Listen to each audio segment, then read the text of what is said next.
को सुबह की नमस्कार साथियों, स्वागत आपका हमारे YouTube चैनल स्कीम वर्ल्ड के अंदर। साथियों, हमारे YouTube चैनल पर हरियाणा में आने वाली सभी योजनाओं की जानकारी प्रोवाइड की जाती है।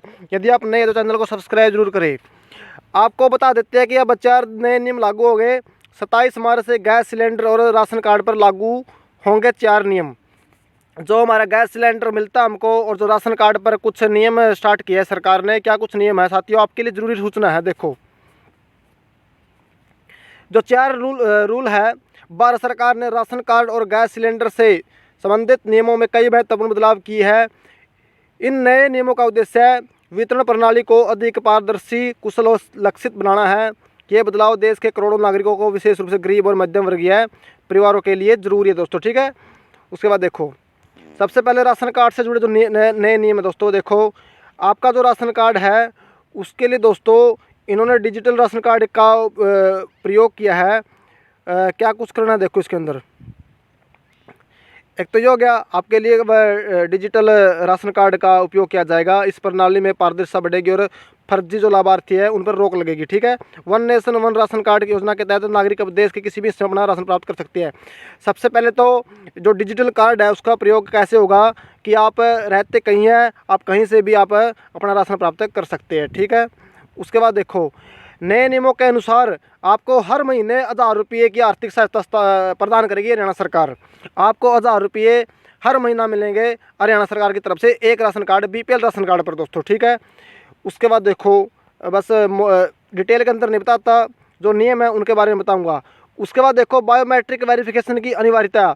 साथियों, आपको ई KYC करवाने जाकर अपने आधार कार्ड को लेकर जाना है राशन डिपो के अंदर, जिससे आपकी बायोमेट्रिक डेटा का मिलान किया जाएगा, जिससे भ्रष्टाचार पर रोक लगेगी दोस्तों।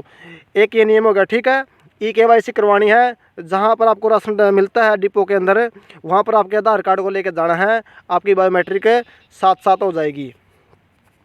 उसके बाद देखो, गैस सिलेंडर पर नए नियम क्या है। गैस सरकार ने गैस सिलेंडर वितरण को भी अधिक कुशल और सुरक्षित बनाने के लिए ई KYC प्रक्रिया अनिवार्य कर दी है दोस्तों। आपका जो मोबाइल नंबर है उसको लिंक करवाना है, आधार कार्ड को लिंक करवाना है गैस कॉपी से दोस्तों। ठीक है, और जब OTP आएगा तो आपको वेरिफिकेशन होगी, जिससे आपको जो गैस सिलेंडर मिलेगा। ठीक है, उसके बाद देखो, सब्सिडी में सुधार के लिए, ठीक है, क्या कुछ किया इन्होंने। गैस सब्सिडी अब सीधे लाभार्थी के बैंक खाते में ट्रांसफ़र की जाएगी। इस डायरेक्ट बेनिफिट ट्रांसफ़र यानी DBT से सब्सिडी वितरण में पारदर्शिता बढ़ेगी, और यह सुनिश्चित होगा कि सब्सिडी का लाभ केवल जो पात्र है उन्हीं को मिल रहा है। इससे सरकारी खजाने पर बोझ कम होगा। ठीक है दोस्तों, ये देखो, एक परिवार एक साल में लगभग 6 से 8 सिलेंडर ही सब्सिडी प्राप्त कर सकता है। ठीक है दोस्तों, वैसे एक सिलेंडर हमारा 3 महीने चल जाता है, इससे ठीक है 6 और 8 सिलेंडर पर आपको सब्सिडी मिलेगी। उसके बाद देखो, स्मार्ट गैस सिलेंडर। नए नियमों के तहत गैस सिलेंडरों में स्मार्ट चिप लगाई जाएगी। यह चिप सिलेंडर के उपयोग और वितरण से संबंधित जानकारी प्रदान करेगी, जिससे कालाबाजारी पर रोक लगेगी और सिलेंडर का दुरुपयोग कम होगा। स्मार्ट चिप से मदद से अपने स्मार्टफोन से सिलेंडर में बची गैस की मात्रा की जानकारी प्राप्त कर सकेंगे, जिससे वे समय पर सिलेंडर बुक कर सकेंगे और अचानक गैस खत्म होने की समस्या बचा।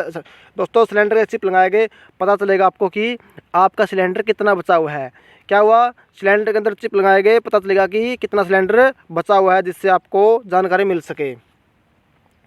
आवश्यक दस्तावेज देखो दोस्तों, इन नए नियमों का लाभ उठाने के लिए आपके पास कुछ आवश्यक दस्तावेज होने चाहिए, जैसे आधार कार्ड, आय प्रमाण पत्र, रेजिडेंस, बिजली बिल, बैंक पासबुक और परिवार के सदस्यों की फ़ोटो शामिल। पात्रता के लिए आपके पास वैध राशन कार्ड होना चाहिए। आपकी वार्षिक आय निर्धारित सीमा से कम होनी चाहिए, और आपके परिवार में कोई सरकारी नौकरी करने वाला नहीं होना चाहिए। इसके अलावा ई KYC प्रक्रिया होगी आवश्यक। ठीक है दोस्तों, योजना का जो कार्यान्वयन है और प्रभाव है, ये योजना मार्च 2025 से 31 दिसंबर 2028 तक चलाने की उम्मीद है। इन नए नियमों का देश के करोड़ों लोगों पर गहरा प्रभाव पड़ेगा। राशन कार्ड धारकों को मुफ्त राशन और आर्थिक सहायता मिलने से इनकी आर्थिक स्थिति में सुधार होगा। गैस सिलेंडर के नियमों में बदलाव से कालाबाजारी में रोक लगेगी और वितरण प्रणाली में पारदर्शिता बढ़ेगी। इससे न केवल लाभार्थी को फायदा होगा, बल्कि सरकारी संसाधनों का भी अधिक कुशल उपयोग होगा। ठीक है दोस्तों, ये न्यूज़ थी। यदि वीडियो अच्छी है तो चैनल को सब्सक्राइब जरूर करें। धन्यवाद।